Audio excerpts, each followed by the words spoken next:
Hello दोस्तों, मैं पूजा सिंह। आप सभी का स्वागत है मेरे यूट्यूब चैनल पर। पूजा सिंह के नाम से मेरी भाई यूट्यूब चैनल की आईडी है। आप सब्सक्राइब करना, लाइक करना, शेयर करना, कमेंट करना और ज़्यादा से ज़्यादा सपोर्ट करना। मैं आई हूँ नोएडा से अलीगढ़। अब बज रहे हैं भाई 12।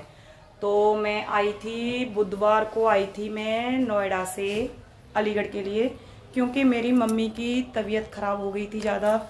वैसे तो मैं नहीं आती अलीगढ़, पर मेरी मम्मी की तबीयत बहुत ख़राब थी। मेरी मम्मी को अटैक आया था, तो मेरी मम्मी की ज़्यादा हालत ख़राब थी और मम्मी की सुनकर मुझ पर नहीं रहा गया। मेरी मम्मी को अटैक आया था और बहुत ज़्यादा परेशान हो गई थी मेरी मम्मी, तो मम्मी की सुनकर मुझ पर नहीं रहा था। मैं आती तो भी काफ़ी टाइम बाद, पर मैं जल्दी में आ गई क्यों मेरी मम्मी की ज़्यादा तबीयत ख़राब थी। और कहते हैं ना, इतनी भी गलत फहमियाँ कुछ चल रहा था, ऐसे ही गलत फहमी चल रही थी आपस में और चल भी रही हैं, तो ऐसे ही हो रहा था। तो मैं काफ़ी टाइम से ज़्यादा परेशान थी और मम्मी की सुनकर मुझ पर नहीं रहा था, क्योंकि एक माँ की तकलीफ़ को एक बेटी समझ सकती है और बेटे की तकलीफ़ को एक माँ ही। क्योंकि मेरे पापा तो है नहीं है और भाई भी नहीं है, एक मम्मी है।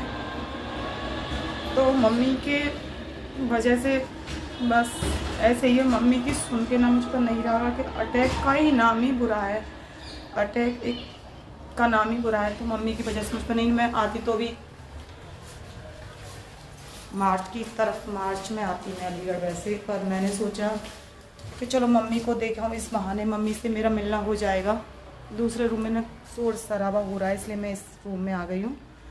तो मैं बुधवार को आई थी नोएडा से अलीगढ़। फिर मैंने बुधवार को ही मम्मी के पास गई और मम्मी को देख कर आई। मम्मी की हालत बिल्कुल भी ठीक नहीं है। बस भगवान से इतनी प्रार्थना है कि मेरी मम्मी ठीक हो जाए। पापा के जाने के बाद एक मम्मी ही हम लोगों का सहारा है।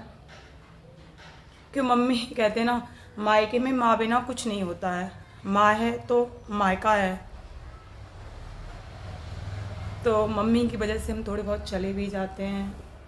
हम मम्मी के बाद पता नहीं, और हमारे बीच में बस थोड़ा मन मुटापा चल रहा था, तो मैं काफ़ी टाइम से जाती भी नहीं थी, बात भी नहीं होती थी। पर अब देखो, माता रानी की कृपा से बस मेरी मम्मी ठीक हो जाए, जैसी भी हैं वैसी भी हैं, बस सही सलामत रहें। और माता रानी करे उन्हें मेरी भी उम्र लग जाए और ठीक ठाक रहे, कि भैया नहीं, पापा नहीं। तो बस ऐसा लगता है बस मम्मी सही सलामत रहें। और मैं बुधवार को देख के आई तो उन्हें देखकर बहुत शांति सी मिली और उनसे बात भी हुई। बस इतनी प्रार्थना है वो ठीक हो जाएं, जैसी भी हैं बस ठीक ठाक रहें, ऐसी चलती रहें, बस बैठी रहें। तो फिर मैंने वहाँ से आकर